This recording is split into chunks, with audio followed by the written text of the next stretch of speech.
Good morning, sir.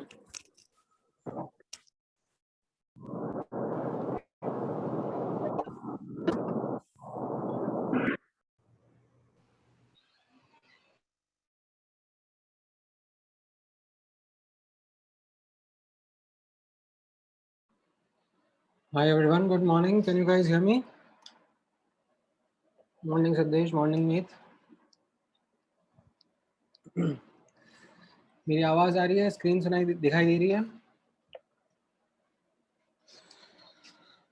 All right.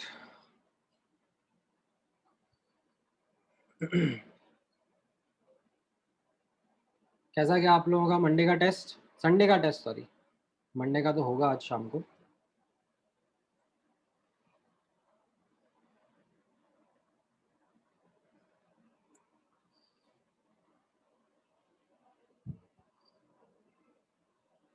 Good silly mistakes वगैरह करी काफ़ी. अच्छा, आएगा. Will talk about how to work with those silly mistakes. ठीक है, शुरुआत ही हुई है अभी तो.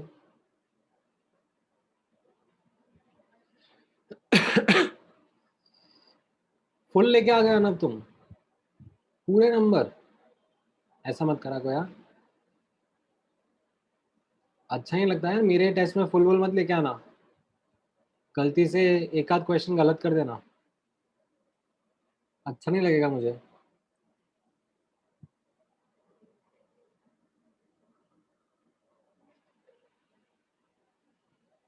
बस ऐसे ही, मतलब it's a personal thing, nothing against students. It's just that I don't like students getting पूरे मार्क्स इन माय टेस्ट्स. ठीक है, तो अगर सिंसियर रिक्वेस्ट है, बहुत अच्छी प्रिपरेशन हो गई हो, ऐसा लग रहा हो कि ऐसा हो सकता है पूरे नंबर आ जाए, तो गलती से एक आध वन और मोर देन वन चॉइस में एक ऑप्शन मत मार्क करना. कह देना सर आपके लिए.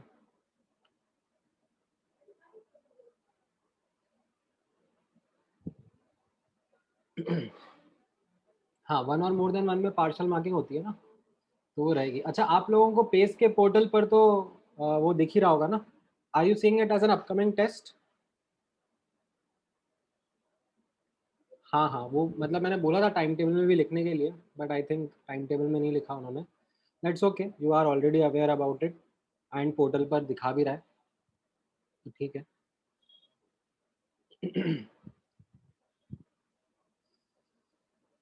इजी टू मॉडरेट लेवल है, ठीक है, but don't assume lot of easiness there.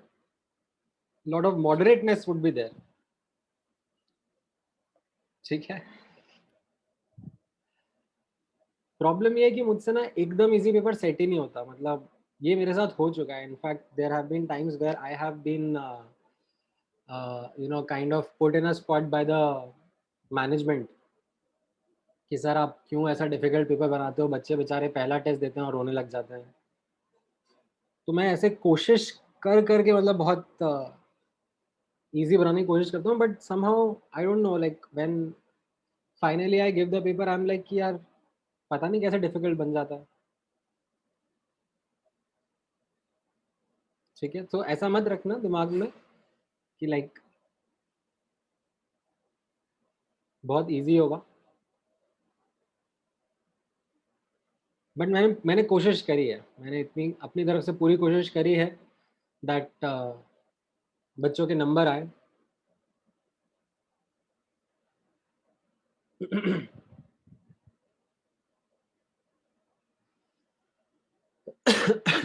और बाकी सबके लिए देखो कॉमन पेपर है, तो आप लोग इस बात में सेटिस्फाइड रहना कि मुझे भी नहीं आ रहा तो बाकी लोगों को भी नहीं आ रहा होगा. ठीक है, चलो. All right, so let's begin our discussion for the day. हम लोग मोल कंसेप्ट एंड उसमें रिएक्शंस का एनालिसिस करना सीख रहे थे. And I have taught you the basic concept of analysing the reactions. In fact कुछ क्वेश्चन ही प्रैक्टिस कराए थे मैंने आप लोगों को. आज हम लोग concept of limiting reagent study कर लेते हैं. ठीक है, what exactly is the concept of limiting reagent and how do we work with it. ठीक है, so let me put that heading. अरे एक मिनट,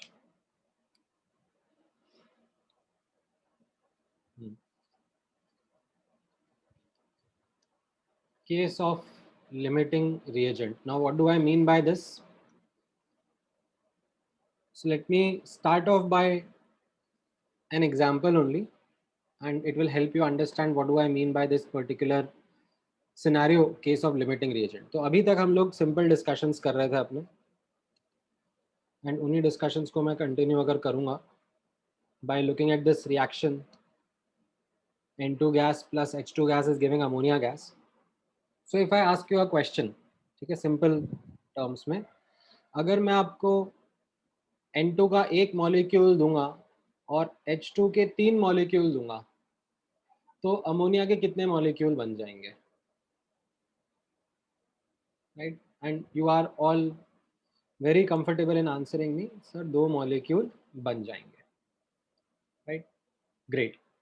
इफ आई से N2 के मैं आपको 3 मॉलिक्यूल दे रहा हूँ, ठीक है, या चलो 2 बोल देता हूँ, 2 मॉलिक्यूल दे रहा हूँ, और H2 के 6 मॉलिक्यूल दे रहा हूँ, तो how many molecules of ammonia will form?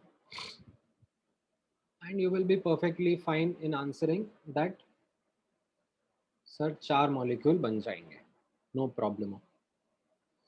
Okay, but let's say if I give you this as a condition that N2 के 3 मॉलिक्यूल और H2 के भी 3 ही मॉलिक्यूल है, तो फिर अमोनिया के कितने मॉलिक्यूल बनेंगे? What would be your answer?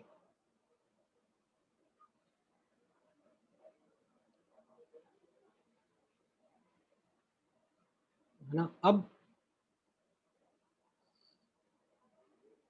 जब मैं इस क्वेश्चन को करने की कोशिश करूंगा, समझने की कोशिश करूंगा, तो what is that has happened? अगर मैं N2 के हिसाब से डिसाइड करने की कोशिश करूं, ठीक है, N2 और अमोनिया के बीच में मैं रिलेशनशिप एस्टैब्लिश करूं, N2 का कोफिशिएंट कितना था? 1, और अमोनिया का कोफिशिएंट था 2. राइट, तो अगर N2 के 3 मॉलिक्यूल रहेंगे तो अमोनिया के कितने बन जाएंगे? तो यहाँ से मेरा आंसर आ जाएगा 6 मॉलिक्यूल्स, अगर मैं N2 के हिसाब से डिसाइड करने जाऊं, है ना. और अगर मैं H2 के हिसाब से डिसाइड करने जाऊं, राइट, H2 का कोफिशिएंट कितना था? 3, और अमोनिया का कोफिशिएंट था 2, तो H2 के हिसाब से 3 मॉलिक्यूल से 2 ही मॉलिक्यूल बन रहा है. राइट, तो ये मुझे आंसर दे रहा है कि 3 मॉलिक्यूल से 2 मॉलिक्यूल ही बनने चाहिए अमोनिया के. Right, so as per N2 this is what my answer is, and as per H2 my answer is 2 molecule. तो कौन सच बोल रहा है? Who is the correct reactant?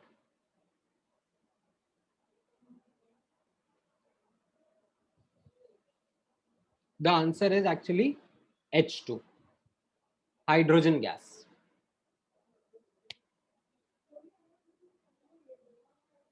So this is a scenario, this is a case that came up when I gave you the quantity of reactants not as per their ratio of coefficients. ठीक है, इसको थोड़ा सा मैं visualise भी कराने की कोशिश करता हूँ आपको. सो इमेजिन करो, ठीक है, मॉलिक्यूलर लेवल पे मैंने इसलिए बात करी है, क्या होगा यहाँ पर? ये 3 N2 के मॉलिक्यूल्स हैं, ठीक है, एंड ये 3 H2 के मॉलिक्यूल्स हैं, और इनसे पूछा जा रहा है कितना अमोनिया बनने वाला है. तो मॉलिक्यूलर लेवल पे हो क्या रहा है? मॉलिक्यूलर लेवल पर what we are seeing is 3 molecule एक मॉलिक्यूल के साथ कंबाइन करते हैं, ठीक है, 3 H2 molecules combined with 1 molecule of N2. So that is what is happening over here. यहाँ पर ये 3 मॉलिक्यूल्स N2 के एक मॉलिक्यूल के साथ कंबाइन करके आपको 2 अमोनिया के मॉलिक्यूल्स दे देंगे। ठीक है, ये अमोनिया के मॉलिक्यूल्स मैंने ऐसे ड्रॉ करें। ठीक है, if you don't know bonding, if you don't know how to draw the structures, it's okay. I'm not expecting you to draw structures, but just representing nitrogen, hydrogen and ammonia at a molecular level. So what is really happening over here? How can I like tell what is happening? यहाँ पे notice करना, H2 is the limiting reactant.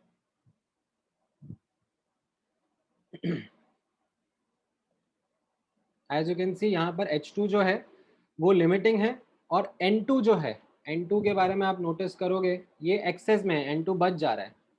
N2 is excess reactant. Excess reactant के साथ क्या होता है?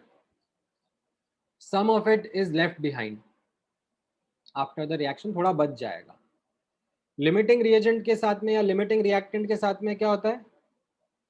It is consumed completely. ठीक है, and you must understand that the amount of product formed, ठीक है, NH3, or you can say the product in this case formed is as per the limiting reagent। ठीक है, 3 molecule of H2 से 2 mole of ammonia बनेगा, and that is what we are seeing happening at the molecular level. N2 जो access में था वो बचा हुआ रह जाएगा। ठीक है, सो अब इस सब को, ठीक है, हाँ मैं अलाउ अनम्यूट कर देता हूँ, सॉरी भूल गया था मैं। सर हाँ बोलो। सर यहाँ तो ठीक है, हमने समझ लिया कि 3 hydrogen will combine with 1 nitrogen. Correct. But sir, under other equations, other circumstances, how do we decide by just looking at it कि कौन सा वो correct होगा? बिल्कुल बिल्कुल, मैं आपको वही सिखाऊंगा अभी। So, हाँ, so can we say that the product that we get after the reaction, the number of atoms which is more, basically that dominates, and then that atom is like, it becomes, the molecule of that atom becomes the limiting, like that way can we say? मैं समझाता हूँ। I will teach a simpler way in which how to identify limiting reagent and then how to perform calculations. Okay. Sir, product side पे extra nitrogen नहीं लिखेंगे? नहीं, analysis करने का तरीका कैसा होगा वो फॉर्मेट में आपको अभी सिखाऊंगा। ठीक है, now let me, where should we write that excess nitrogen? रुको, लेट मी कंप्लीट ना, मुझे एक बार कंप्लीट तो करने दो बाबा, लेट मी कंप्लीट, उसके बाद डाउट पूछना, अभी रुक जाओ। सो यहाँ पर इस एग्जाम्पल में जो हमने समझा है, अब मैं इसको प्लेन सिंपल बुलेट पॉइंट्स के फॉर्म में भी डिस्क्राइब कर देता हूँ। ठीक है, सबसे पहला रहेगा यहाँ पर नोटिस करना, identification of case of limiting reagent. ठीक है, तो ये क्वेश्चंस में देखो कभी लिख के नहीं आएगा, आपको खुद को आइडेंटिफाई करना होता है। That is something which is on you. So how does that identification works? बहुत सिंपल तरीका रहेगा। If the ratio of moles of reactants given to you is not the same as the ratio of their respective stoichiometric coefficient, ठीक है, of their coefficients के ratio में नहीं है, then it's a case of LR। ठीक है, short में मैं अब लिमिटिंग रिएजेंट को ऐसे LR लिखता रहूंगा, then it's a case of limiting reagent। तो जैसा आपने यहाँ ऊपर नोटिस किया in the example that I gave you, अगर आप कोफिशिएंट्स नोटिस करोगे, कोफिशिएंट्स किस रेशियो में, रिएक्टेंट्स नाइट्रोजन और हाइड्रोजन के 1:3। 1:3. अगर गिवन अमाउंट ऑफ रिएक्टेंट्स जो गिवन मोल्स हैं उनके वो उसी रेशियो में है, then it is not a case of limiting reagent. Then you can do the analysis in a simple way like you used to do in the previous lectures. But if the ratio is different, यहाँ पर if you look at the ratio 3:3, 1:1 ratio है, it is 1:1. different as compared to what their coefficients are, then it's a case of limiting reagent. ठीक है? And Sir, what are the, even if we use limiting reagent concept in the first case, still the answer won't go wrong, right? no, it won't be. ठीक है? And what are the key learnings that we have acquired by looking at that molecular representation? तो यहाँ पे notice करना, the first learning will be the limiting reagent is completely consumed. ठीक है, that is the first learning. यहाँ पे जैसा आपने देखा कि H2 जो यहाँ पर था limiting quantity में वो completely consume हो जाता है. ठीक है. Sir, I had a question. What do we mean by the respective coefficients in the identification part? So यहाँ पर if the ratio of moles of reactants given, what are the reactants? N2 and H2, Yes, sir. right? उनका कुछ given quantity है.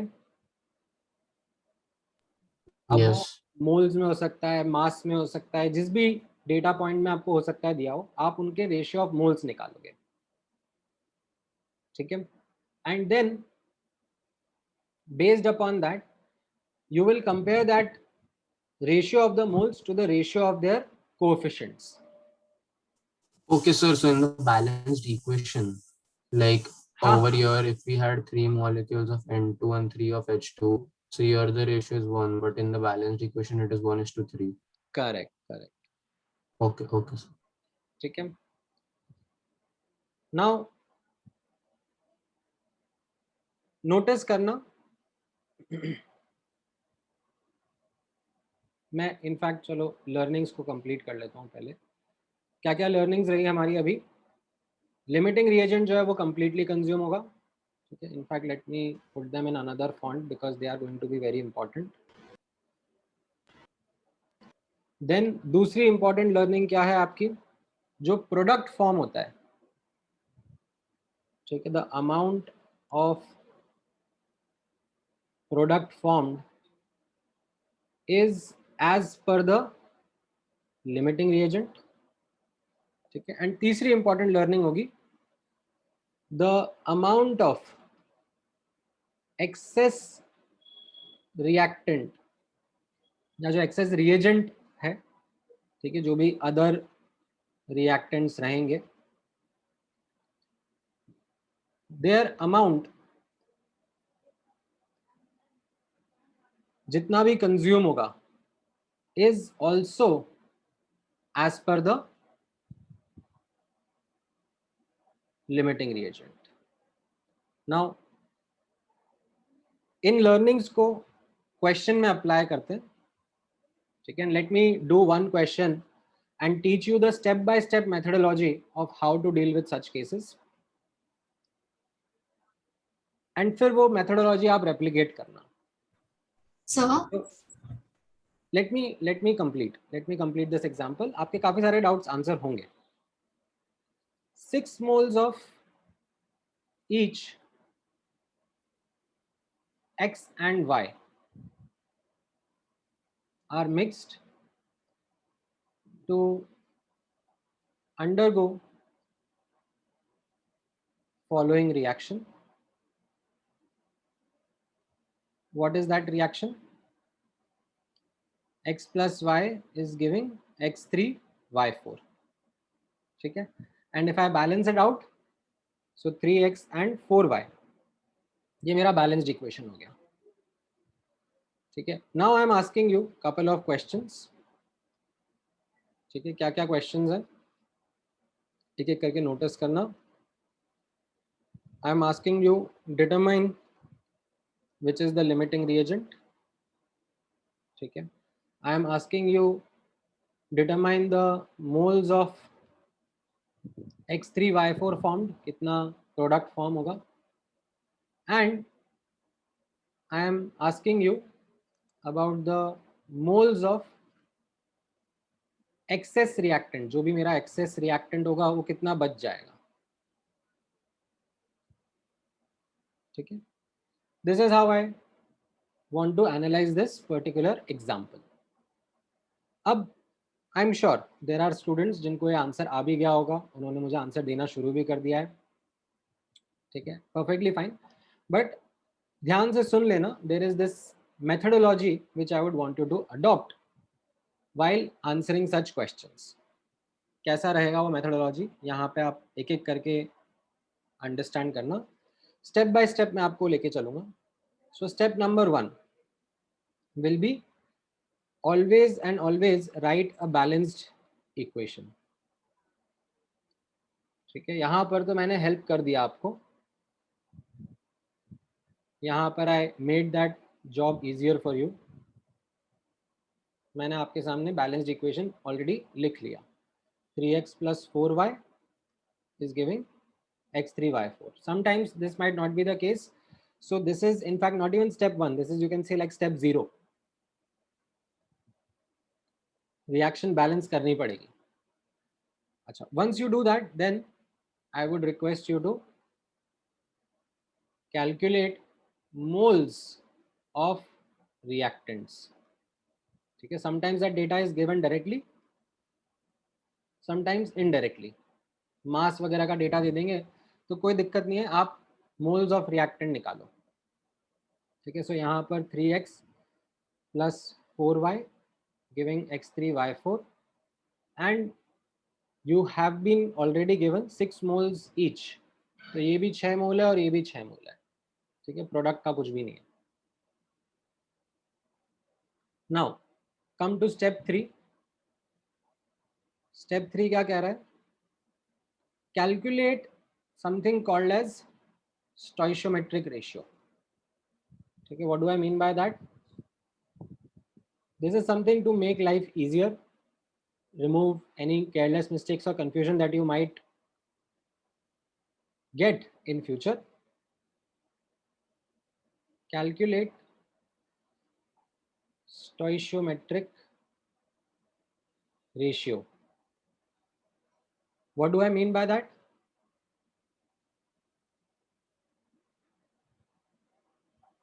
Calculate stoichiometric ratio of each reactant. What do I mean by this stoichiometric ratio? So stoichiometric moles by ratio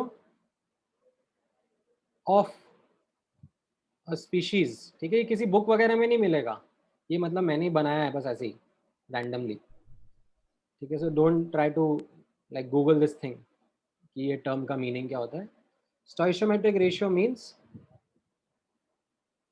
moles of species या moles of substance upon coefficient of substance. ठीक है, that's it.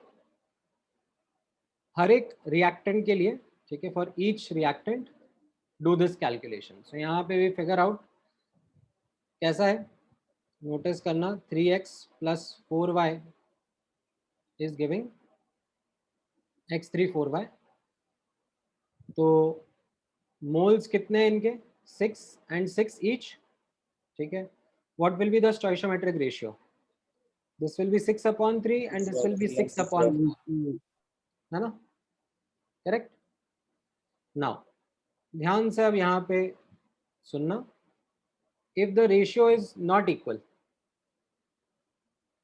ठीक है, if the ratio is not equal then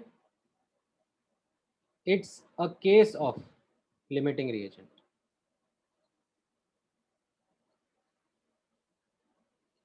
ये आपके सामने clearly establish हो जाएगा. ठीक है, अगर रेशियो इनका बराबर नहीं आ रहा है, ठीक है, even if there are multiple reactants, मान लो 3 रिएक्टेंट है और 2 का सेम आ गया लेकिन 1 का नहीं आया, ठीक है, तो भी you proceed with this, that it's a case of limiting reagent. And another important point to highlight over here will be the reactant with least value of stoichiometric ratio will be the limiting reagent. So यहाँ पर x और y में which is lesser? 6/4. Right? 6/4 is lesser as compared to 6/3. So this means y is the limiting reagent या limiting reactant, ठीक है, and x is the excess reactant. ठीक है, इतना पार्ट क्लियर हुआ? हाँ Yes, sir. सर, ये Yes, sir. स्टोइशियोमेट्रिक रेशियो आप नहीं बनाया ना? हाँ। ठीक है सर, ठीक। ना आपने बनाया मतलब सर? अरे मतलब you don't find this in मतलब सर ने ये टर्म खुद से कॉइन किया है। हाँ, ओके ओके ओके मतलब सब्जेक्टिव है। एक दुकान this is just a way.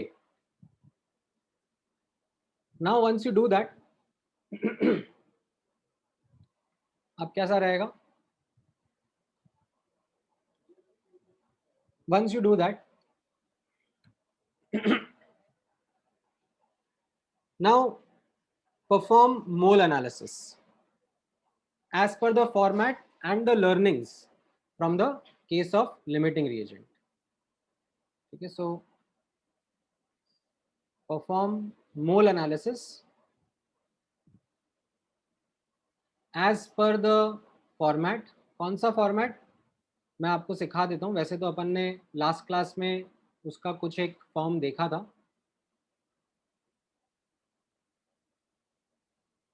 ठीक है, बट नोटिस करेंगे यहाँ पे डिटेल में, एज पर द फॉर्मेट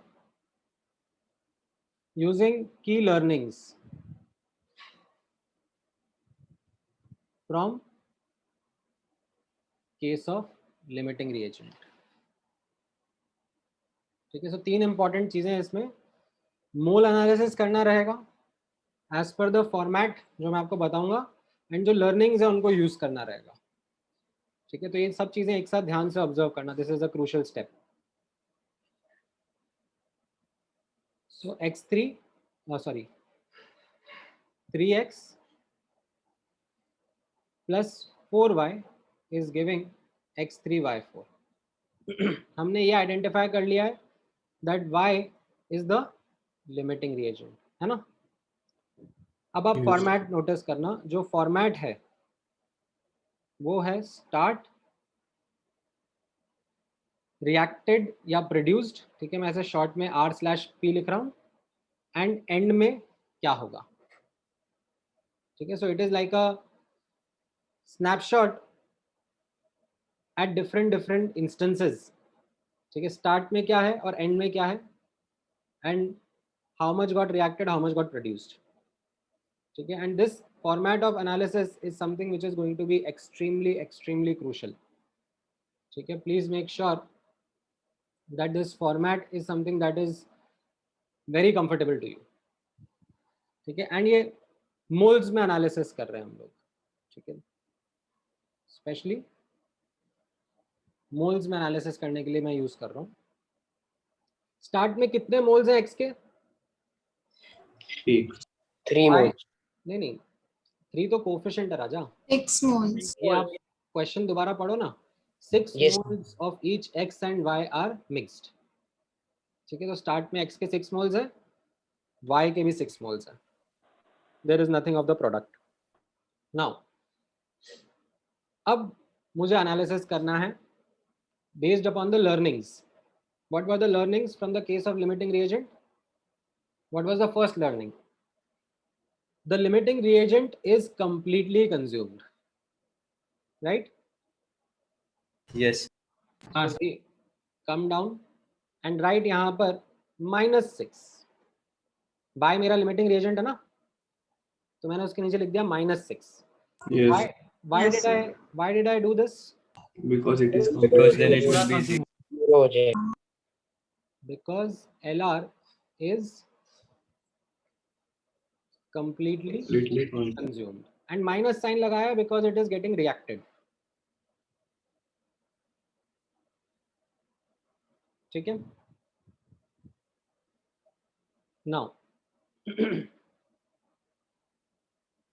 अब next learning क्या थी? What was the next learning that I had written over here? The amount of product formed is as per limiting reagent. ठीक है. So let's put that learning in our analysis. So जो X3Y4 का amount produce होगा वो as per Y होगा, as per the limiting reagent. Now can you notice the coefficients?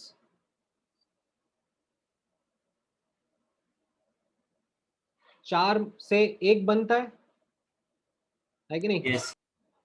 4 mole of Y से 1 mole of X3Y4 बन रहा है, तो 6 से कितना प्रोड्यूस होगा? 1.5. 6/4.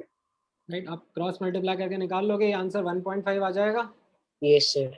तो मैं यहाँ पे लिख दूंगा, ठीक है, प्लस 1.5. ठीक है. प्लस साइन क्यों लगाया मैंने?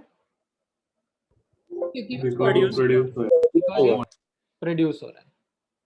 ठीक है. यहाँ पर ये प्रोड्यूस हो रहा है इसलिए प्लस साइन लगा. यहाँ पर ये कंज्यूम हो रहा था. All right. What was the third learning?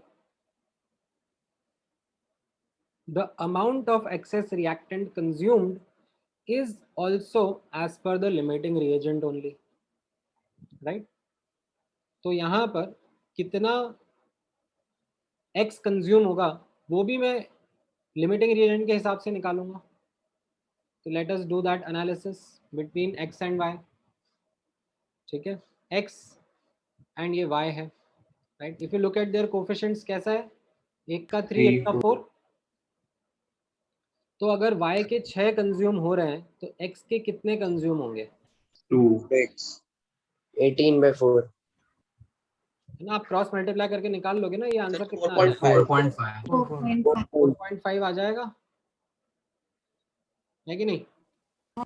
Yes, sir. So this is the amount which will get consumed. ठीक है. तो यहाँ पे मैं लिखूंगा -4.5. Why have I written minus over here? Because it is a reactant, it is getting consumed. Consumed. Yes. Right? समझ में आया? Yes. Yes. Now, Yes, sir. now you can very well write that what is going to be there at the end. ठीक है. Can you see? Start में 6 थे, 1.5. Consume हो गए, तो इसका 1.5 बचेगा, है ना. हाँ sir. Yes, sir. Limiting reagent तो कंप्लीटली कंज्यूम हो गया. 6 था, 6 कंज्यूम हो गया. What about the product? 0 था पहले, Plus 1.5 प्रोड्यूस हुआ, Yes. तो 1.5 मोल्स उसका एंड में प्रोड्यूस हो जाएगा. So this completes your analysis as per the learnings, and you are able to completely say that what happened in this reaction. क्या consume हुआ, क्या प्रोड्यूस हुआ, and also in terms of their moles, कितना produce हुआ, कितना consume हुआ. Sir तो मतलब अगर हम लोग इक्वेशन को स्टार्ट में बैलेंस नहीं करेंगे तो ये नीचे के वैल्यूज मैच नहीं करेंगे ना. हाँ, मतलब of course that is what I said ना, कि that step 1 is to write a balanced equation. मतलब in fact it is very fundamental, very important that you first balance the equation and then you proceed in the same step by step manner जैसे हम लोगों ने यहाँ पर progress किया है. ठीक है. अब अगेन मेरा रिक्वेस्ट रहेगा ध्यान से ऑब्जर्व करना. ठीक है. आई होप सबने ये कॉपी डाउन करा है. हाँ सर. हाँ पूरा. Yes. सबने अच्छे से कॉपी करा है. 1 minute to like completely copy. हाँ, आप लोग कॉपी करो, क्योंकि मैं आपको 2-3 एग्जाम्पल जब तक प्रैक्टिस नहीं कराऊंगा इसके, आपको ये मेथडोलॉजी फिट नहीं बैठेगी दिमाग में. ठीक है. एंड जितना हो सके खुद से ट्राई करना. मैं तो सॉल्व करके दूंगा इसे आपको, बट पूरी कोशिश करना दैट आप खुद से एक बार पूरा का पूरा एनालिसिस कर सको। Sir, sir can final you answer कैसे लिखे? फाइनल आंसर अब आप एक एक करके लिख लो ना। यहाँ पर what is the limiting reagent? Y. How many moles of X3Y4 got formed? 1.5. How many moles of the excess reactant left? 1.5. 1.5. बस आपको ये पूरा समझ sir, में आ गया। sir, can you Sir, explain it limiting in this reagent. step? हाँ हाँ मैं बिल्कुल मैं एक्सप्लेन करूंगा but not with the same example. I will explain again but with another example so that you take one attempt based on the steps that I have shown you and then we will discuss again. Sir limiting reagent सिर्फ y है ना, not 4y? नहीं सिर्फ y. 4 is the Okay, sir. coefficient. 4 Yes, से sir, कोई yes, लेना sir. ही नहीं है। ठीक है, let me take actual compounds and actual reaction and then आप लोग मुझे बताना। So determine the mass of ammonia produced when 1 gram of N2 is mixed with 3 grams of H2. ये क्वेश्चन है आपके सामने। Follow the same steps that I have taught you. एक एक करके। ठीक है, आई होप आपने स्टेप्स लिखे हैं। There isn't someone who has not written the steps down.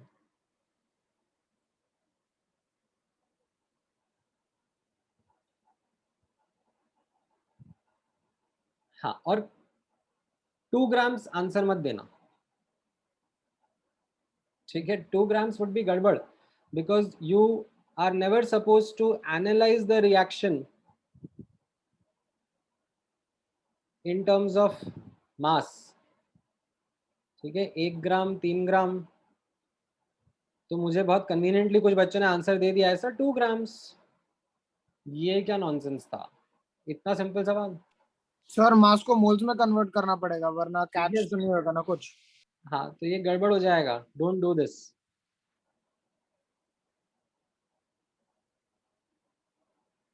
We don't analyze the mass as per the coefficients. ठीक है, ये अपनी लर्निंग रह चुकी है पहले की। ठीक है क्षितिज?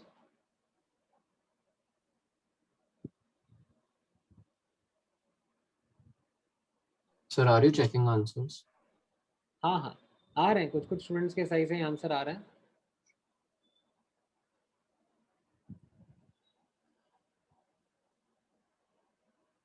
हाँ, same go in that same step by step manner जैसा मैंने आपको बताया।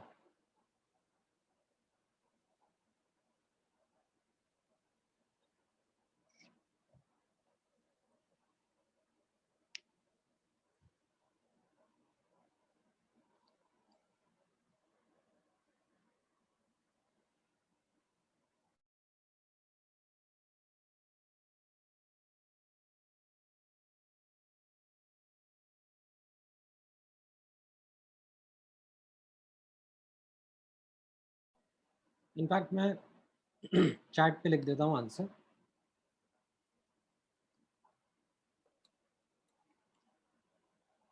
अरे ये तो एक ही इंसान को चला गया।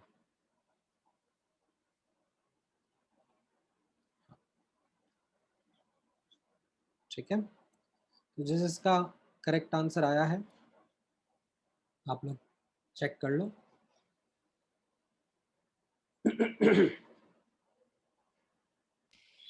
Sir, for sir, वही है। different moles of N2 and H2, the limiting reagent will change, right? Of course. And जो नोटिस करने लायक बात है, इम्पॉर्टेंट बात है कि आपको क्वेश्चंस में खुद से ही आइडेंटिफाई करना होता है whether it is a case of limiting reagent और नॉट। अगर है तो कौन सा लिमिटिंग रिएजेंट है। ठीक है, क्वेश्चन तो सिर्फ डेटा दे देता है, इतना डाला उतना निकालो कितना बनेगा, right? So you follow the same methodology.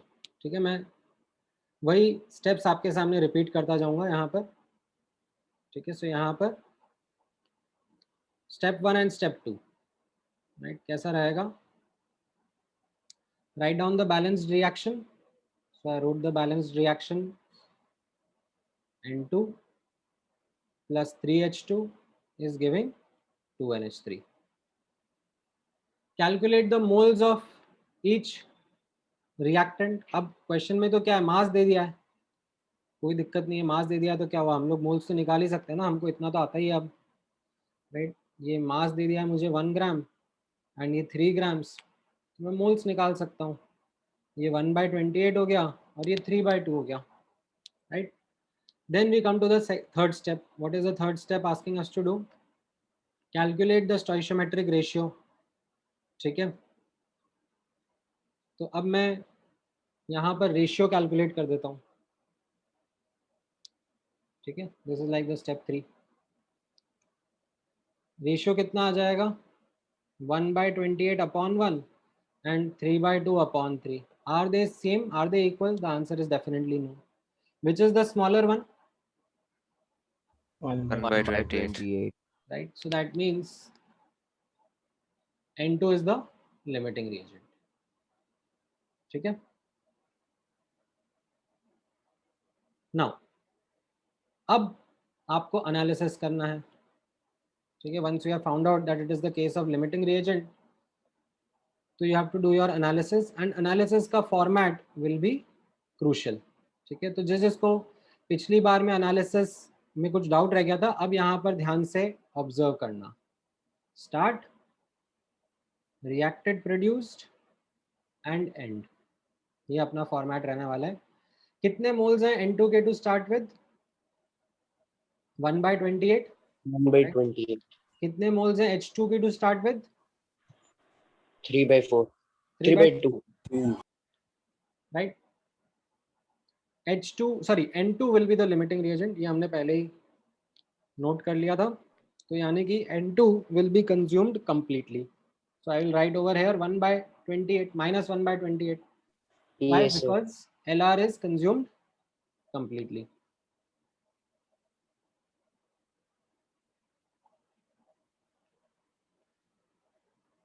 अब क्या करना चाहिए मुझे नेक्स्ट?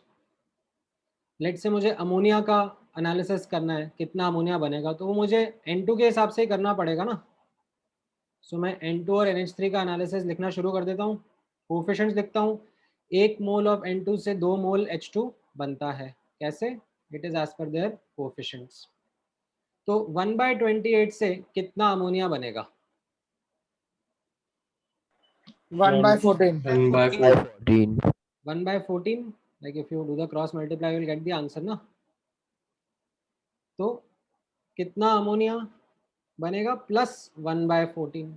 प्लस साइन क्यों लगाया मैंने? बिकॉज यहाँ पे ये produce. So what is going to be there in the end for ammonia? You get initially 0 था, 1/14 moles प्रोड्यूस हो गया, that is what there is in the end. But mass नहीं पूछा ना आपसे, मास सॉरी मोल्स नहीं पूछा है, मास पूछा है। तो मास ऑफ अमोनिया कितना हो जाएगा? You multiply this by its molecular weight, 70 right? So into 70. 1/14 into 17 grams में, ये आपका आंसर आ गया। ठीक है, had I asked you to also then come up with कितना H2 का मास बचेगा एटसेट्रा एटसेट्रा, तो वो भी आप कर लेते। ठीक है, करके बताओगे मुझे? 3/20. Answer 11/20. क्या? Moles. सो यहाँ पर हम लोग जाएंगे N2 और H2 को कंपेयर करेंगे। We look at their coefficient, 1 से 3 कंज्यूम होता है, राइट? सो 1/28 से कितना कंज्यूम हो जाएगा? 3/28 है ना। तो 3/28 मैं यहाँ पे लिख दूंगा -3/28, राइट? माइनस साइन लिखूंगा क्योंकि कंज्यूम होगा ना रिएक्टेंट। तो हाँ सर, कंज्यूम। तो यहाँ पर कितना बच जाएगा? It will be 3/2 minus 3/28। ठीक है, सर समझ में आया? Yes.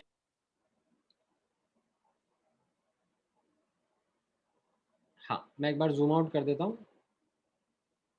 बिल्कुल, इसमें देख लो कहीं पे किसी कोई स्टेप में डाउट आया हो, कुछ समझ में नहीं आया हो। सर हाँ सर, -3/28 मोल्स कंज्यूम्ड है ना, H2. करेक्ट. तो सर आपने फिर क्या फाइंड किया, समझा नहीं मुझे. तो एंड में कितना बचेगा, लाइक दिस इज एंड का स्नैपशॉट है कि एंड में क्या क्या है. N2 कंज्यूम हो गया तो N2 की जगह डैश लगा दिया, कुछ बचा ही नहीं है. अमोनिया कितना प्रोड्यूस हो गया उसका अमाउंट बता दिया, और H2 कितना बच गया, है ना. Okay, this is the moles of H2 left, or you can say remaining in the end. ठीक है. Okay sir. All right. Can you give 1 minute to cover? हाँ हाँ बिल्कुल बिल्कुल.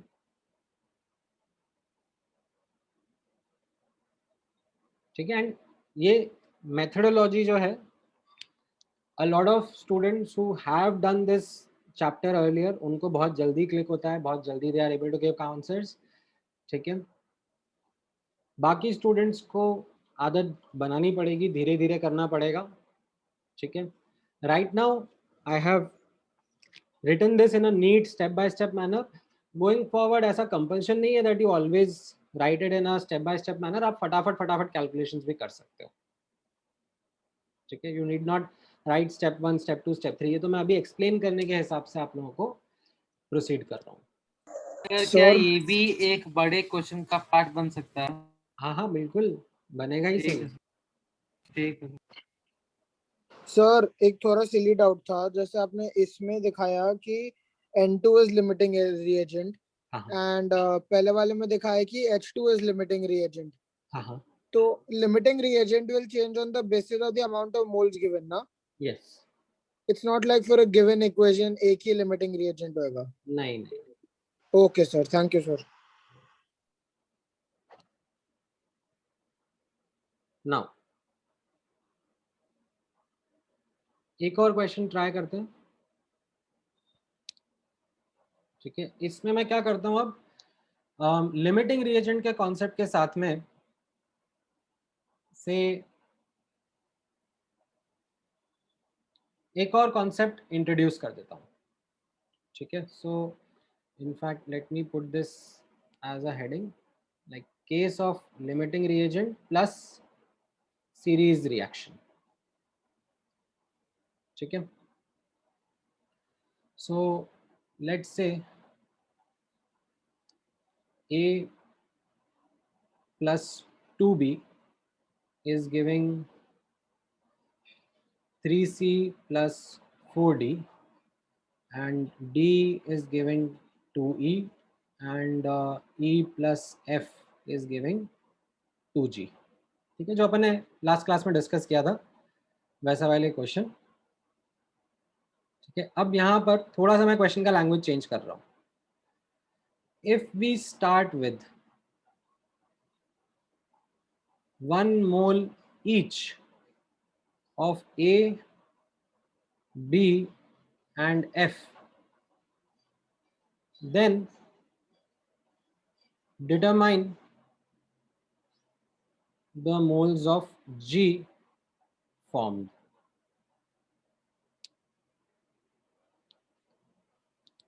ठीक है. शुरू हो जाओ.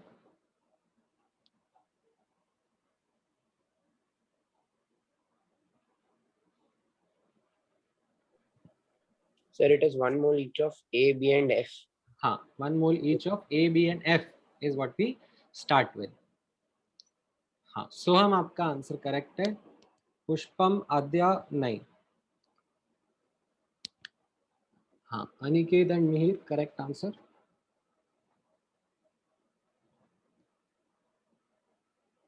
Right Ashwin, right Aryan, right Moksh. ऐसा होगा, कुछ स्टूडेंट्स बहुत जल्दी आंसर दे देंगे. Don't worry. इसमें स्टोइचियोमेट्रिक रिएक्शन कैसे निकालेंगे? देखो ना, आपको जो दिया हुआ है उसके हिसाब से मोल्स दिए हुए हैं और उनके कोफिशिएंट्स हैं. ए का कोफिशिएंट 1, बी का कोफिशिएंट 2, सी का कोफिशिएंट 3.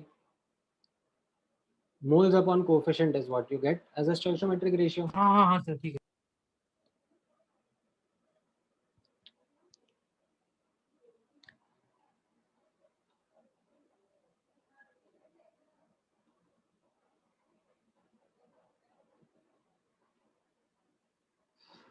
ठीक है, मैं करेक्ट आंसर चैट पे लिख देता हूँ, बहुत सारे स्टूडेंट्स ने एक्चुअली आंसर दे दिया है।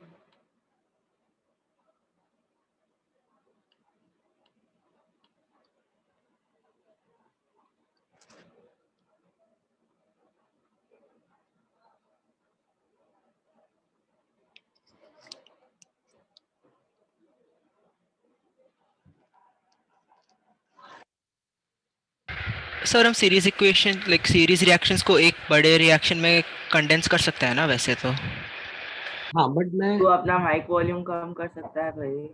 हाँ बट अभी मैं आपको वो एडवाइस नहीं करूँगा, ठीक है, because that will create problems in future. Okay.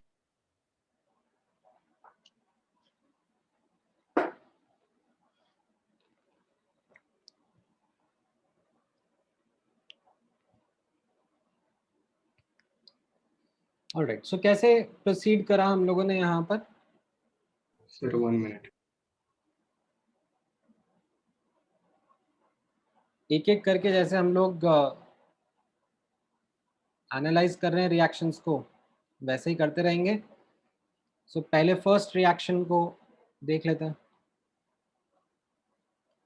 Right? A plus 2B is giving 3C plus 4D. Now इसका 1 मोल और B का भी 1 मोल दिया है। Right? This was given. Now what is the limiting reagent over here? Sir, B. B है। Right, सो आप लोगों ने फटाफट हवा में ही कर लिया that B is the limiting reagent, right. 1/2 will be lesser than 1/1। अब यहाँ पर क्या हो जाएगा, रिएक्टेड प्रोड्यूस अगर मैं लिखना चाहूँगा तो ये पूरा का पूरा कंज्यूम हो जाएगा लिमिटिंग रिएजेंट, ठीक है। Yes sir. इसका -1 हो जाएगा, राइट। एंड इससे कितना C प्रोड्यूस होगा, ठीक है, नहीं C नहीं, sorry D। My focus will be on D, why? Because D जा रहा है ना अगले रिएक्शन। हाँ सर। Yes, sir. तो मैं यहाँ पे इसको फिगर आउट करने के लिए B और D के बीच का एनालिसिस कर लूँगा। B और D के बीच में कोफिशिएंट्स 2 और 4 दिए हुए हैं, तो 1 मोल से कितना बन जाएगा? 2 moles. Get the answer that you will get 2 moles over here, ठीक है, +2। नाउ एंड में, ठीक है, मैं बाकियों के बारे में नहीं फिगर आउट कर रहा हूँ क्योंकि बाकियों के बारे में पूछा नहीं है, तो I don't need to bother about them. We get that 2 moles of D would be formed. Now, no role of coefficient between reactions. याद आ रहा है? हाँ sir. Yes sir yes. Yes. ठीक है, क्या है second reaction? D giving 2E, ठीक है, D giving 2E as it is ले लेना है, 4 moles of E. ठीक है। स्टार्ट में you have 2 moles of D, nothing of E, तो एंड में क्या हो जाएगा, इसके 4 मोल्स प्रोड्यूस हो जाएंगे, Yes, sir. ठीक है। And then I would proceed to the third reaction. Third reaction में क्या है, E plus F is giving you 2G as it is E के मोल्स कैरी फॉरवर्ड करना है, 8 moles of ठीक है। E का कितना मोल्स है यहाँ पर? 4 मोल। What about F? This was given in the question. 1 mole. Right, अब यहाँ पर आप ही को आइडेंटिफाई करना पड़ता। This is where the trick of the question was that you will have to identify whether it is a case of limiting reagent और not, ठीक है। You will have to look out for case of limiting reagent. Don't put the answer कि E से 2 मोल, 1 mole of E से 2 mole of G बन रहे हैं तो 8 मोल आंसर हो जाएगा, नहीं, गड़बड़ हो जाएगा। यहाँ पर what we can see is that F is the limiting reagent. हाँ sir. Yes, sir. Yes. F के हिसाब से एनालिसिस होगा, F पूरा कंज्यूम होगा और उससे मैं बताऊंगा G कितना बनेगा। Yes, sir. F और G के बीच में I'll look at the coefficient 1 and 2 and this will then give me the answer that 1 से 2 मोल्स प्रोड्यूस हो रहा है। ठीक है, हाँ सर, समझ में आया? हाँ सर मिला। +2 द आंसर।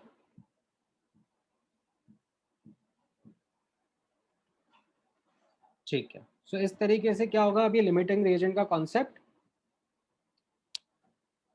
और जो आपने कॉन्सेप्ट सीखे उनके साथ में कंबाइन होता जाएगा।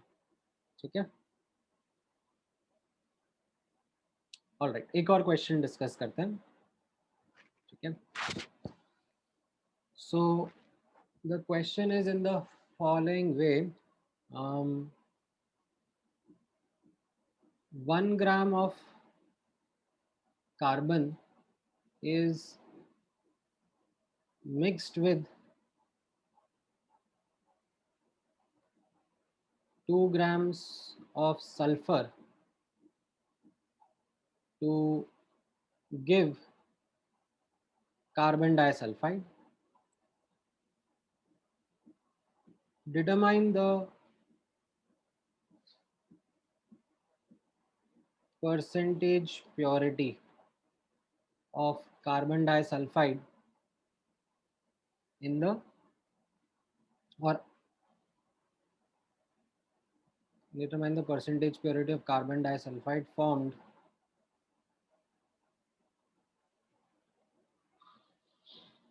in the reaction mixture, or formed after the reaction. ठीक है, शुरू हो जाओ।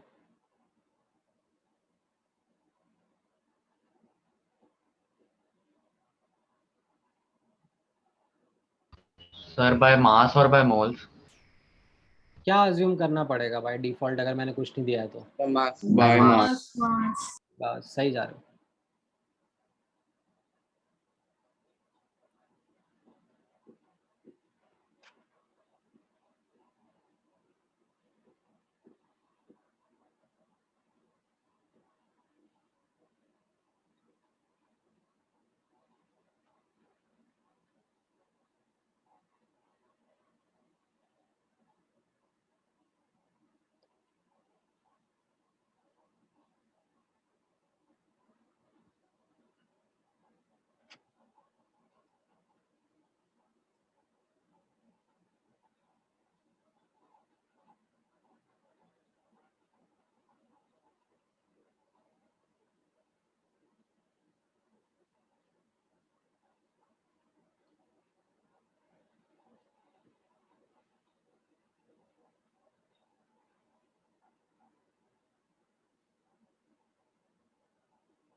अभी तक तो किसी ने भी सही आंसर नहीं दिया है एक्सेप्ट फॉर मनन मेहता। मनन तुम्हारा आंसर करेक्ट है, बाकी जनता का गड़बड़ है।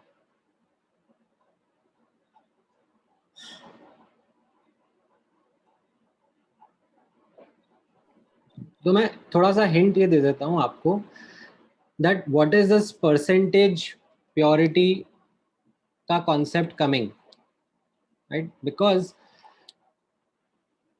think of this or try to visualize this. There is some kala kala carbon, there is some yellow yellow sulfur, right? And then they are mixed up. Do you think after the reaction, like जो carbon disulfide बनेगा वो ऐसे अलग से separate out हो जाएगा और ऐसे like चमकता हुआ एक सब्सटेंस कुछ मिलेगा? नहीं वो मिला हुआ है। It will be all mixed up with whatever was there in the reaction. हाँ। So can you now comprehend the concept of percentage purity? Yes, sir. Yes, sir. 1 minute.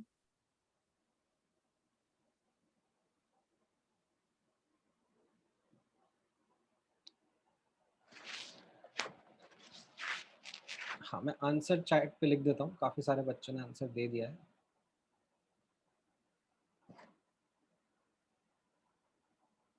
ठीक है, रफ आंसर लिख रहा हूँ।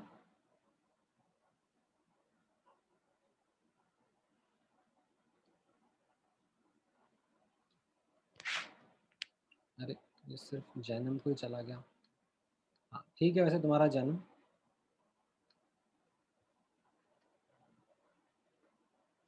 हाँ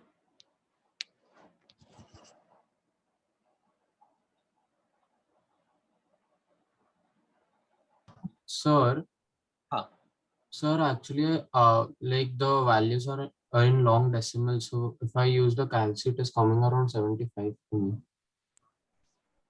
हाँ So नहीं, for So me it is it's coming as coming- 79.16. So for me I'm it's good. coming 78.7. 79.1 I'm getting. मतलब it's not Sir, that. I'm getting 86. मैं बता देता हूँ कैसे करना है। सो आप यहाँ पे नोटिस करना, let's first follow the steps जितना हमको आता है, ठीक है। एंड इनफैक्ट इसमें कैसा रहेगा ना, जैसे फॉर एग्जांपल अगर मुझे भी लेट्स से मैं आपकी जगह होता एंड फर्स्ट टाइम ये क्वेश्चन पढ़ रहा होता and I would be scratching my head over this percentage purity part, that you know what does it mean, like I am not able to understand that ये percentage purity का concept क्या है, कहाँ से आ गया, मतलब। But still what I would do is, जितना मुझे आता है मैं उतना तो लिखूंगा। हो सकता है कि उतना लिखने के बाद में मुझे कुछ स्ट्राइक कर जाए, ठीक है। So I will follow the learnings that I have gathered from the previous examples, what I have learned today. I have to first write the balanced equation, ठीक है। Carbon plus sulphur is giving carbon disulphide, and ये balanced equation हो गया, ठीक है। अब इसका बोला जा रहा है मास 1 ग्राम है और इसका 2 ग्राम है। आई होप किसी ने मास में एनालिसिस नहीं करा हो, ठीक है, वो पिछली एग्जाम्पल की लर्निंग से थोड़े सुधर गए हो, मोल्स में गए होंगे। ये 1/12 मोल्स हो जाएंगे एंड ये 2/32 मोल्स हो जाएंगे, correct. And you would have also calculated the stoichiometric ratio. This is 1/12 upon 1. This is 2/32 upon 2. Definitely they are not equal. Which is lesser? 1/32. Right. So you can say that sulfur is limiting reagent. Right. Now you would have started the analysis, the format with which we proceed. So carbon plus 2s is giving CS2. ठीक है। Start में 1/12 moles and sulphur का 2/32 moles, right. The limiting reagent is the sulphur, that is our limiting reagent. So the limiting reagent gets consumed completely. Yes, sir. Right, -2/32 या -1/16 है ना। अब इसके हिसाब से हम बाकी चीज़ों का एनालिसिस करेंगे। So let's say if I ask about carbon disulphide कितना प्रोड्यूस होगा, तो यू विल बी लाइक कि ठीक है, सल्फर और कार्बन डाइसल्फाइड से एनालिसिस कर लेंगे। इसका 2 कोफिशिएंट है, इसका 1 कोफिशिएंट है, तो 2/32 या 1/16 से कितना प्रोड्यूस हो जाएगा, तो आपको आंसर मिल जाएगा कि ये 1/32 मोल्स प्रोड्यूस हो जाएगा। Yes, sir. है ना। Okay, what about carbon? Carbon कितना बच जाएगा? So I will again be like कि कार्बन और सल्फर के बीच में एनालिसिस कर लेते हैं। इसका कोफिशिएंट 1 है, इसका कोफिशिएंट 2 है, सो इसका 2/32 मोल से इसका भी कितना 1/16 मोल्स, सॉरी 1/32 मोल्स कंज्यूम हो जाएगा, ठीक है। नेगेटिव साइन लगा दिया यहाँ पे। So what is going to happen in the end? ये रहेगा 1/12 minus 1/32. This much carbon will be left. There will be nothing of sulfur and 1/32 moles of carbon disulfide would be produced. इतना समझ में आया? Yes, sir. Right. So visualize, अगर मैं इसको करने की कोशिश करूं, ठीक है, if I try to visualize this, that what was there in the start, ठीक है, if I try to like think of it, in fact यहाँ पर if I try to put my head around it, so there is only carbon and sulfur and nothing carbon disulfide, है ना? Yes, sir. So यहाँ पर if I am looking at the reaction mixture,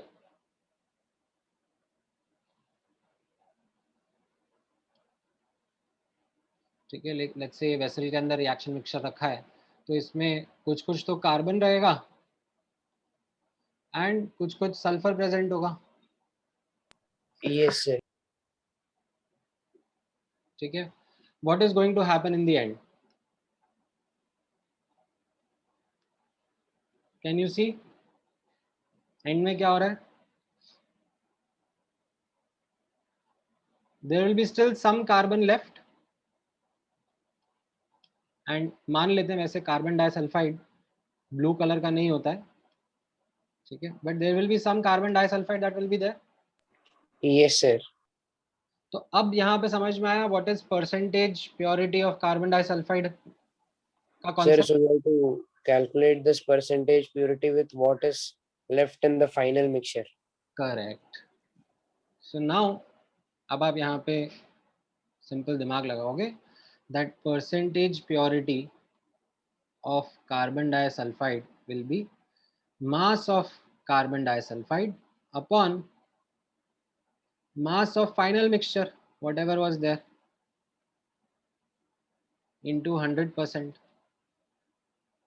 अब mass of final mixture निकालने के भी दो तरीके रहेंगे आपके पास में, ठीक है. mass of carbon disulfide तो निकाल लेंगे, moles into molecular weight. Yes, sir. Yes, sir. ठीक है, ये 76 इसका molecular weight आ जाएगा कार्बन डाइसल्फाइड का. सो 1/32 into 76 ये मास आ गया. What about the mass of final mixture? मैं एक शॉर्टकट यहाँ पे लिख रहा हूँ 3 grams, ठीक है. How come I am able to write this as a shortcut? By law Law of conservation of mass. है ना, by law of conservation of mass the total mass is going to remain constant, 3 grams ही रहेगा, ठीक है.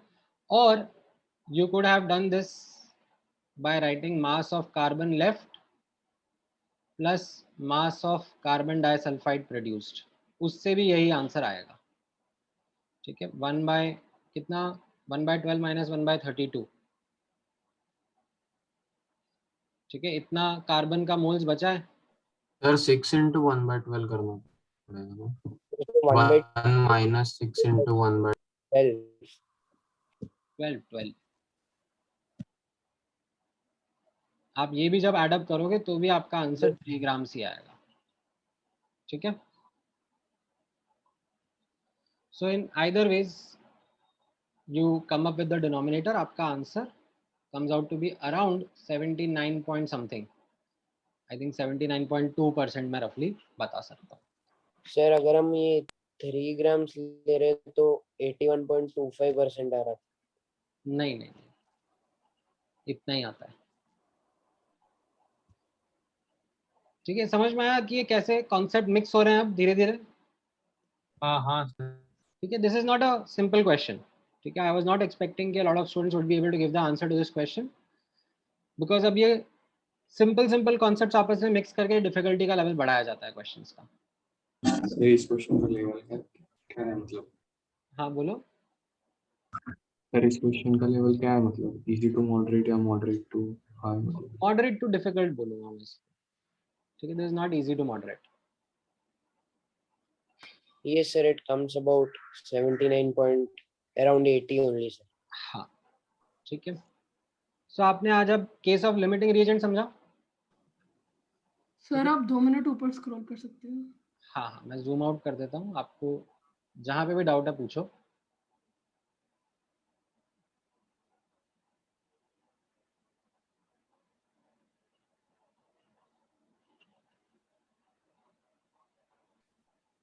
ठीक है, sir मुझे doubt है। कहाँ पर? Sir I understood the main like funda of the question, like what it was. तो पर मैंने मास के साथ किया, तो मतलब we can do it with mass also right, without getting the number of moles, तो डायरेक्ट मास के साथ। नहीं देखो, कर सकते हो, आप बिल्कुल कर सकते हो, बट प्रॉब्लम इज कि मैं अपनी मेथोडोलॉजी को कंफ्यूज नहीं करना चाहता हूँ, स्पेशली फॉर द स्टूडेंट्स जो लोग Yes, sir. नए नए सीख रहे हैं। देखो, actually there is this very interesting anecdote which I share with students, especially at this time. मतलब जर्मनी में या कहीं पर तो एक ऐसे वायलिन का स्कूल है, एंड उन लोगों का ऐसे फीस स्ट्रक्चर जो है वायलिन सिखाने का, वो कुछ इस तरीके से है कि अगर आपको वायलिन बजाना नहीं आता है तो आपके लिए फीस है 100 यूरो, और अगर आपको वायलिन ऑलरेडी बजाना आता है और आप हमसे सीखना चाहते हो तो आप पे फीस लगेगी 150 euro. So can you understand why? No, sir. Yes. See, No, because if you already know how to play violin, तो हो सकता है आपने अपने तरीके के हिसाब से, अपने मेथड के हिसाब से सीखना बजाना शुरू कर लिया हो, but that might not be the correct way. So first they will have to make you unlearn and then relearn the correct way. तो उसमें ज़्यादा एफर्ट चला जाता है, and hence the higher fee. Okay, got it. So it is advisable to do by moles only. I am insisting you time and again because in future when you will do chapters in thermochemistry, in chemical equilibrium, in ionic equilibrium, in redox reactions, chemical kinetics, बहुत सारे ऐसे chapters हैं जिसमें ये basic analysis of reaction काम आने वाला है, एंड जितना मोल्स में आप प्रैक्टिस रहोगे उतनी ही कम केयरलेस मिस्टेक्स आप फ्यूचर में करोगे। Okay, ठीक है, समहाउ जूनियर क्लासेस में बच्चों को लाइक डाजल करने के लिए बताया जाता है, सिखाया जाता है कि अच्छा ये देखो मास मोल एनालिसिस, ये देखो मास वॉल्यूम एनालिसिस, ये मास मास एनालिसिस, और लाइक ऐसे होता है, मतलब somehow this kind of intrigue students कि अरे एक क्वेश्चन को करने के 5 तरीके, wow wow wow what is this. But I would insist to stick to mole analysis. It will help you minimize your mistakes in future.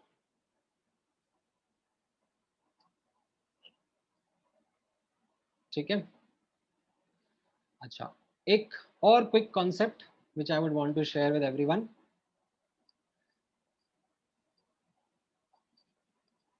Parallel reactions. अभी क्या सीखा था हम लोगों ने लास्ट क्लास में? Series reactions. yes. Yes, sir. Series Yes, reaction sir. क्या होता है? एक के बाद एक, है ना? अभी यहाँ पर पैरेलल रिएक्शंस समझना। What do I mean by parallel reactions? So when a set of reactants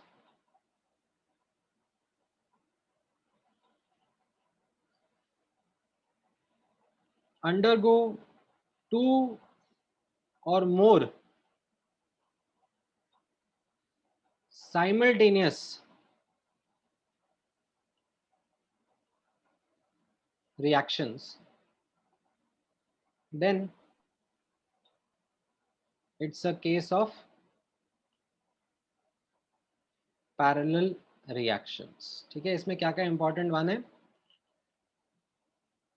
एक ही सेट ऑफ रिएक्टेंट्स एंड साथ में 2 या 2 से ज्यादा रिएक्शंस कर रहे हैं। ठीक है, जैसे for example you have carbon and oxygen. ठीक है, अब कार्बन ऑक्सीजन मिलकर CO2 भी बना सकते हैं, कार्बन ऑक्सीजन मिलकर कार्बन मोनोऑक्साइड भी बना सकते हैं। Yes, sir. So it's a case of parallel reaction.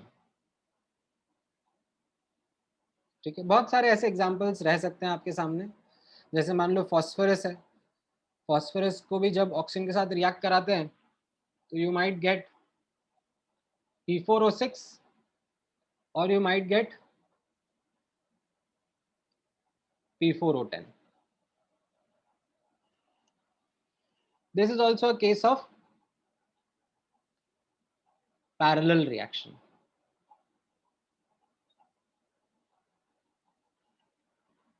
Now, how to deal with such questions, how to understand or practice analysis of such questions, एक दो एग्जाम्पल के थ्रू समझाता हूं मैं आपको, ठीक है सर?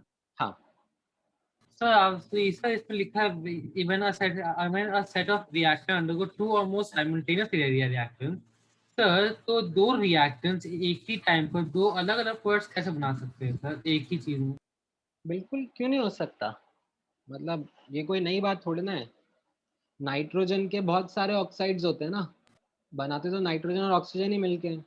हाँ सर, कोई बट सर साइमल्टेनियसली नहीं हो सकता, अलग अलग तरह बनते हैं ना सारे ऑक्साइड। नहीं ऐसा हो सकता है ना, देखो मान लो ये एक वेसल है, इस वेसल में मैंने दोनों रिएक्टेंट्स डाले R1 and R2, right? Now it happens that they can give some product P1 as well as some product P2, दो अलग अलग रिएक्शंस के थ्रू। ठीक है, ऐसा बिल्कुल भी कंपल्शन नहीं है। So, but what if the conditions for one reaction, they are like kind of different from the other, and then for one reaction there's low temperature required, for the other high temperature, so then हाँ बिल्कुल, तो होता ही है ना ऐसा, मतलब जैसे आप सीखोगे आगे भी in real life, in practical examples, when certain hydrocarbons, ठीक है, are reacted with some other reactant, ठीक है, अब होता क्या है, there are multiple products that can be possible, ठीक है। Now depending upon what kind of catalyst I use, one of the reactions get favored. तो डोमिनेंट प्रोडक्ट ये वाला होगा, ये मतलब ऐसे नेग्लिजिबल क्वांटिटी में बनेंगे, ठीक है। Conditions of reaction can be modified to make sure that one of the product is more favoured than the other. So in these reactions which take place simultaneously, one product will be more dominant than the other, like if it's happening simultaneously. ऐसा कोई condition नहीं मैं बोल रहा हूँ, मैं आपको बता रहा हूँ कि practically you find such examples जहाँ पर same reactants can give multiple products, ठीक है। Yes, sir, but at the same time under like different conditions. So like one reaction requires some conditions and the same reactants which can form the other product as well, but that reaction requires some other condition. So how will it happen simultaneously? नहीं तो ऐसा नहीं होता ना, that when a reaction happens it only requires example exact of condition. methane and chlorine in sunlight can be taken, right? For बहुत सारे reactions हैं, ऐसा नहीं होता कि एक रिएक्शन होने के लिए सिर्फ एक ही पर्टिकुलर कंडीशन होगी तभी वो रिएक्शन होगा। A reaction can happen over a range of conditions, ठीक है। So you can have multiple reactions happening simultaneously under the same set of conditions. Yes, so like we had studied it in 10th about substitution and like addition reaction also. Is it that?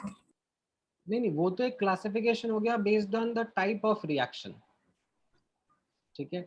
हाँ, हो सकता है कि same set of reactants might be giving say a substitution reaction or might be giving an addition reaction. Okay. अगर वो दोनों reaction साथ में हो रहे हैं तो it will be a case of parallel reactions happening. Yes, sir, understood. Sir तो ऐसा है क्या सर कि जैसे एक बॉक्स में 4 कार्बन एटम है और 2 प्रोडक्ट्स बनाने हैं, तो 2 कार्बन एटम एक प्रोडक्ट बनाएंगे तो और दूसरे 2 कार्बन एटम एक प्रोडक्ट बनाएंगे, ऐसा होता है या फिर एक कार्बन एटम है? कुछ भी हो सकता है, ऐसा जरूरी नहीं है कि बराबर बराबर बटे, कुछ भी हो सकता है। हाँ सर, या ऐसा ऐसा होता है कि या फिर एक ही कार्बन एटम दो प्रोडक्ट बना रहा है। नहीं, एटम लेवल पर तो एक एटम एक प्रोडक्ट की तरफ जाएगा ना। हाँ सर, यही पूछ रहा हूँ। But let's say you have a bunch of atoms, तो हो सकता है कुछ एटम्स ये वाला रिएक्शन शो कर दें, कुछ एटम्स ये वाला रिएक्शन शो कर दें। ओके सर, अब ठीक है। हाँ सर, अब ठीक है। ठीक है। So also, how does carbon monoxide work exactly? Like, how does the sharing work? I know it's a little out of context, but can वो you? आपको बॉन्डिंग में सिखाएंगे। There is this concept of dative bond जो आपको बताएंगे। ठीक है। Okay. तो वो कोऑर्डिनेट बॉन्ड होता है ना। हाँ। एनीवेज, यहाँ पर एक एग्जांपल मैं आप लोगों को करा देता हूँ। ठीक है। एंड उस एग्जांपल को आप लोग ध्यान से समझना। So let's say you have 25.4 grams of iodine and 14.2 grams of chlorine are made to react completely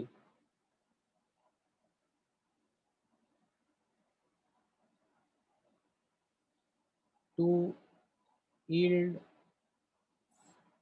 a mix of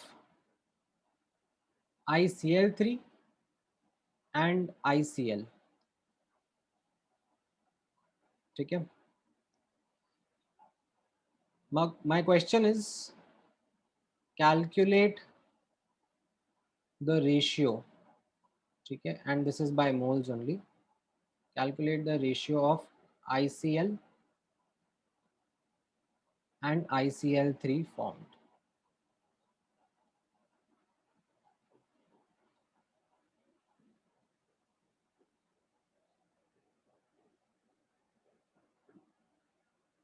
नहीं सोहन, आयोडीन का एटॉमिक मास इज 127, क्लोरीन का एटॉमिक मास इज 35.5। ये भी मैं इंफॉर्मेशन आपको दे देता हूँ। ठीक है। एटॉमिक मास ऑफ, अगर आपको चलो इनको मॉलिक्यूलर फॉर्म में भी लेना है तो भी I don't have a problem. ठीक है। Answer will come out to be the same. Molecular weight of I2 is 254 and molecular weight of chlorine is 71। ठीक है, जैसा आपका इच्छा हो। आप वैसे तो एटम्स के फॉर्म में भी कर ही सकते थे, इट हार्डली मैटर्स।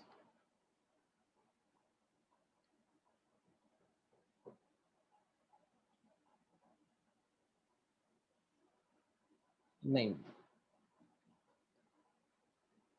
अच्छा हाँ, नहीं सोहम, आपका आंसर ठीक है, करेक्ट है। हाँ ठीक है सोहम, करेक्ट। राइट आयाति, right Ananya, right Devanshi.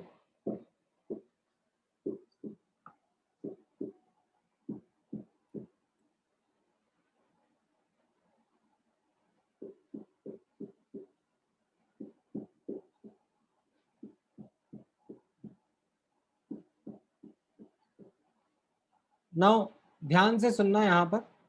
Sir बेटा, एक गड़बड़ जो आपको नहीं करनी है वो मैं आपको बता देता हूँ।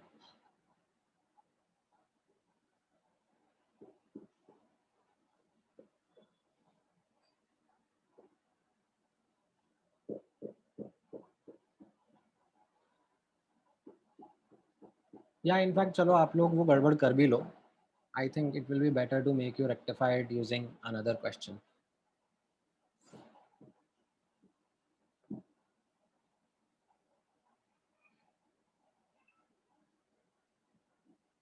हाँ, मैं सही आंसर चैट पे लिख देता हूँ।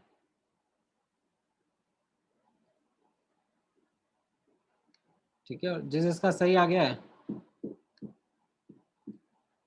वो लॉग आउट भी कर सकते हैं, because this was the last question only.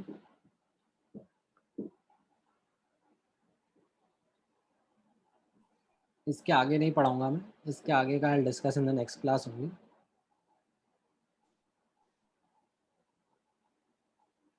जिसका नहीं आया है आंसर या गलत आया है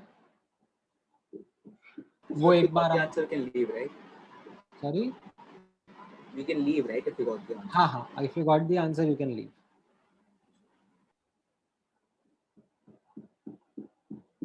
ठीक है, जिस जिसका नहीं आया है वो यहाँ पर अब नोटिस करना।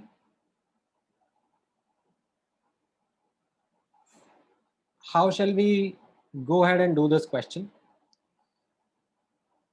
So let me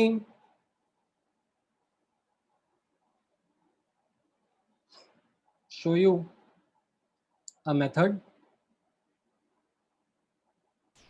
सर इसमें लिमिटिंग रीएजेंट नहीं होगा ना? में लिमिटिंग reagent नहीं रहेगा because both react completely. ठीक है, तो इसमें कैसा है, एक रिएक्शन है दैट I2, अभी फिजिकल स्टेट छोड़ देते हैं, I2 plus Cl2 is giving ICl। ठीक है, एक ये रिएक्शन है, एंड दूसरा रिएक्शन क्या हो रहा है साथ में, that the same reactants I2 and Cl2 are giving ICl3। ठीक है, ये दो मेरा पैरेलल रिएक्शंस हो रहे हैं जिनसे मेरे प्रोडक्ट्स फॉर्म हो रहे हैं। अब कैसे मैं प्रोसीड कर सकता हूँ? ठीक है, I will say one of the ways in which I would proceed is, ठीक है, इसमें कैसा दिया हुआ है दैट आयोडीन का टोटल मास दिया हुआ है मुझे 25.2 ग्राम्स, सॉरी 25.4 ग्राम्स, है ना,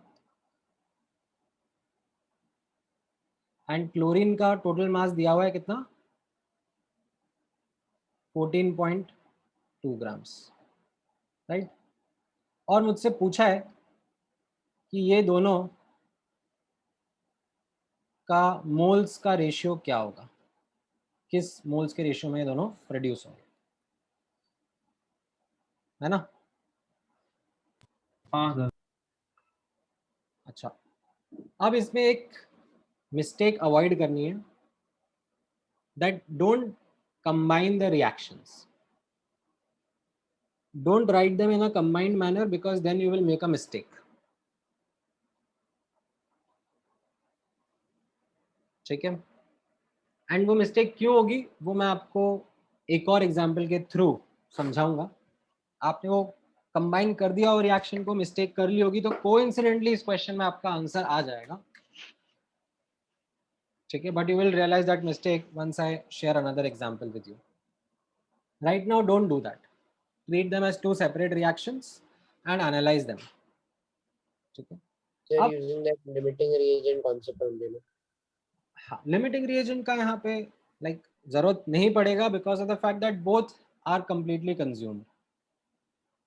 ठीक है, ऐसा बोला जा रहा है ना रिएक्शन में। Okay, sir. Yes. Yes, sir. Both reactants completely consumed implies not a case of limiting reagent। ठीक है, लिमिटिंग रिएजेंट का केस कब होता है, जब एक बच जाता है एक रह जाता है, वैसा कुछ हो ही नहीं रहा है यहाँ पे। तो अब आप क्या मान के चलो, ठीक है, you can assume that say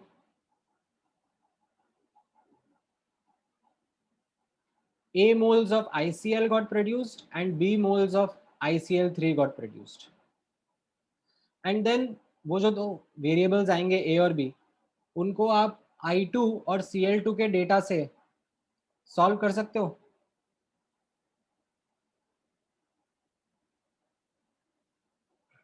और you could also be starting the question in this way that एक रिएक्शन में मान लो I2 का out of 25.4 x grams use हो रहा है, तो दूसरे में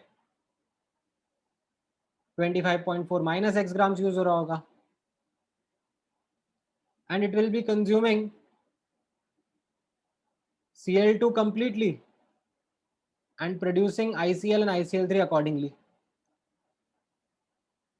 आप उस तरीके से भी स्टार्ट कर सकते हो, ठीक है. So there are multiple ways of starting this question. However, I think the better way would be in assuming some moles variables of ICl and ICl3 form. ठीक है. So मैं ऐसे करता हूँ यहाँ पर. So my solving approach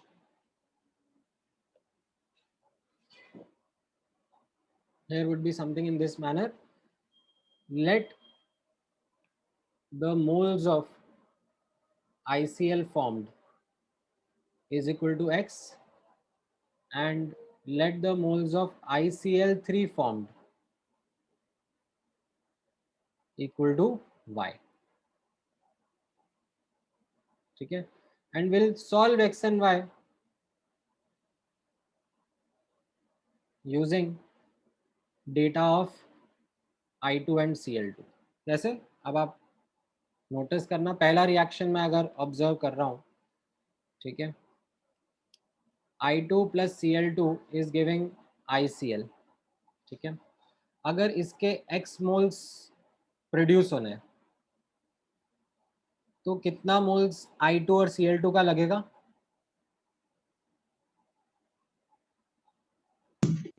x/2 and x/2. x/2 and x/2, है ना, राइट. ऐसे ही अगर मैं सेकेंड रिएक्शन को एनालाइज करूं, I2 plus 3Cl2 is giving 2ICl3, and उसमें ICl3 के अगर मैं बोल रहा हूँ Y मोल्स प्रोड्यूस हो रहे हैं, तो Y मोल्स प्रोड्यूस करने के लिए कितना I2 कितना Cl2 लगेगा? 3y/2 and y/2. Right. Yes sir. थोड़ा फास्ट लिख रहा हूँ. आई am not like doing that unitary method. Yes sir, yes. थोड़ा हवा में कर रहा हूँ. आई होप अब आप धीरे धीरे कैचअप कर रहे हो उस पर. Yes sir. Now can you solve for x and y? Yes sir. X plus Yes y. sir. Sir, how?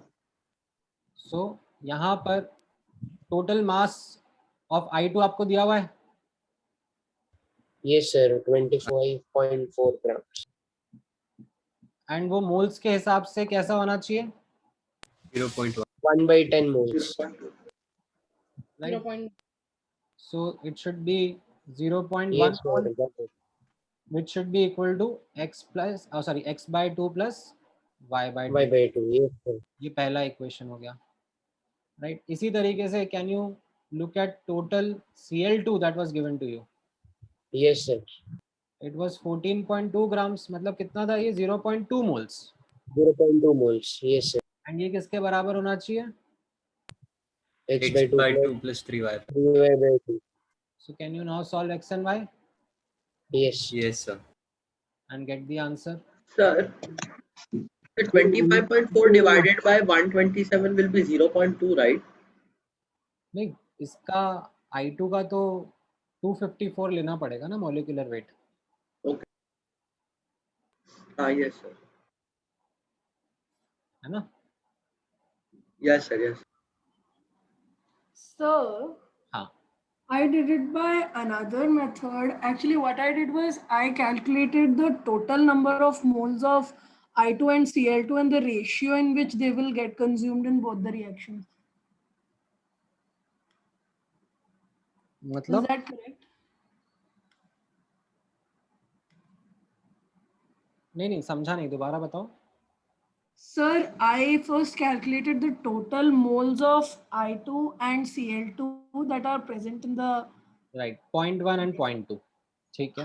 and after that what I did was based on the reactions, the ratio in which they will get consumed, like 1/20 there and 1/10 here because of the balances, the coefficients. But आपने तो ये assume कर लिया ना आपने फिर ये assume कर लिया कि ICl और ICl3 के सेम मोल्स बन रहे हैं, तभी तो आपके लाइक बिटवीन द रिएक्शन आप ऐसे कोफिशिएंट्स लिख रहे हो। वो वही गलती जो आपको कंबाइंड इक्वेशन करके नहीं करनी चाहिए वो आपने कर ली है, और कोइंसिडेंटली आंसर मैच कर गया है यहाँ पे।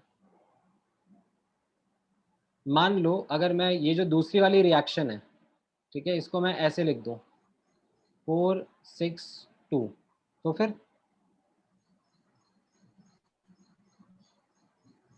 अब आपका थॉट प्रोसेस नहीं काम कर रहा।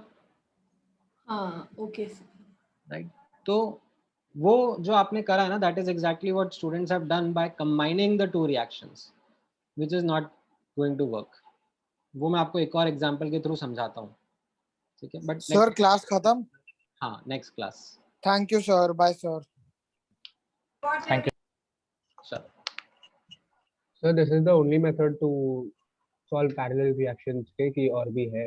नहीं है, एक और वही कंबाइन करके करने वाला मेथड है, बट दैट कंबाइन करने So I combined it, and like this time I got the answer because of this coefficient, but then like if we change it then we can use the combined one, right?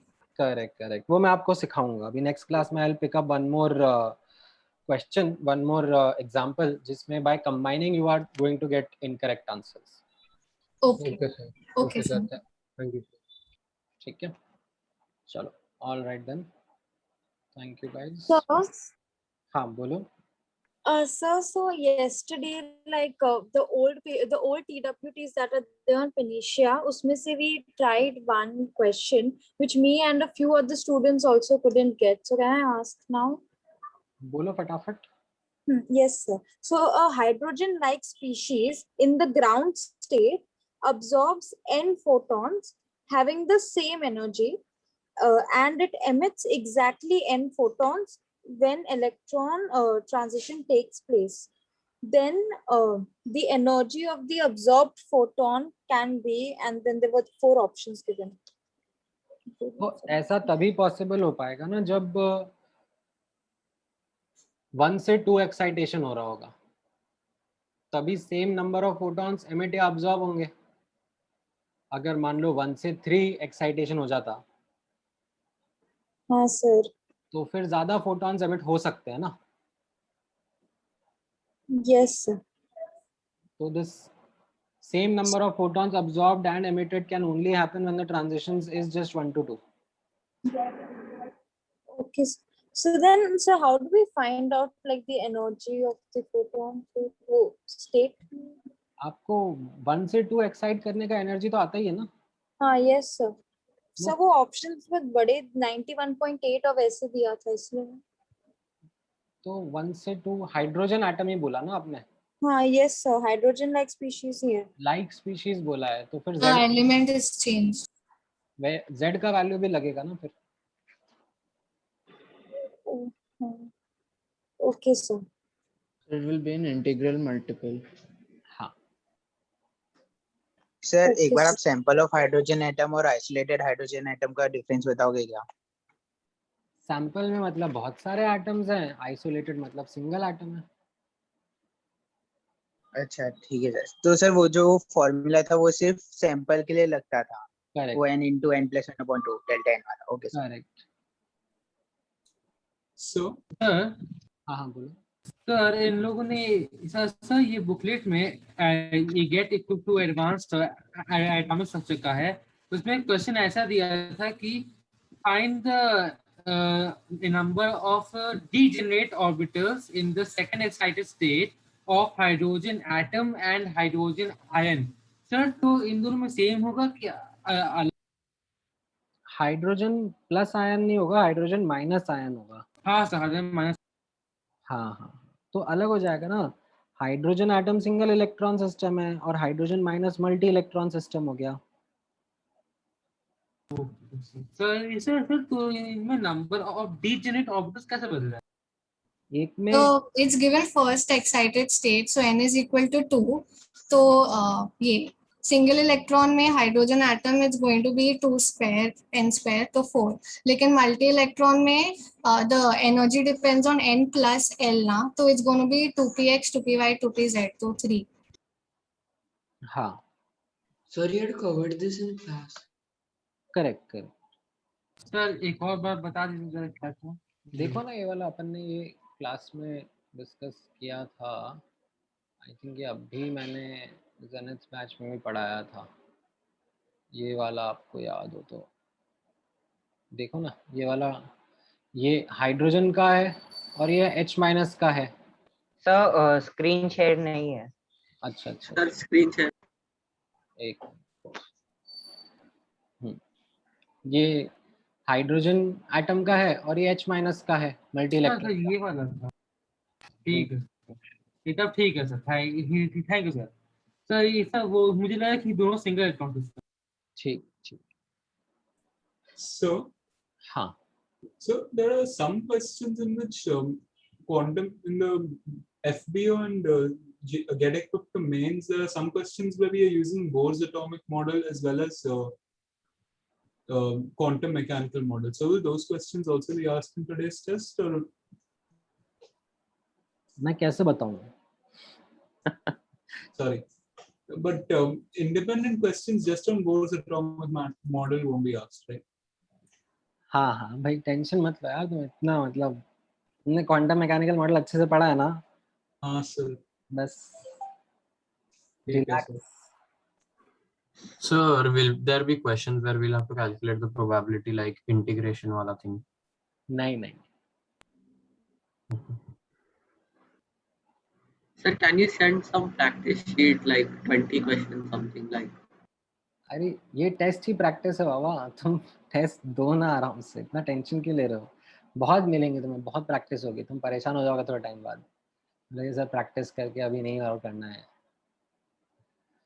ये तो ऐसा हो गया जैसे मतलब practice के लिए भी प्रैक्टिस.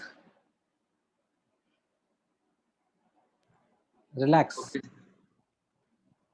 Okay sir. चलो, all right then. Thank you guys. Take care. Bye bye. All the best.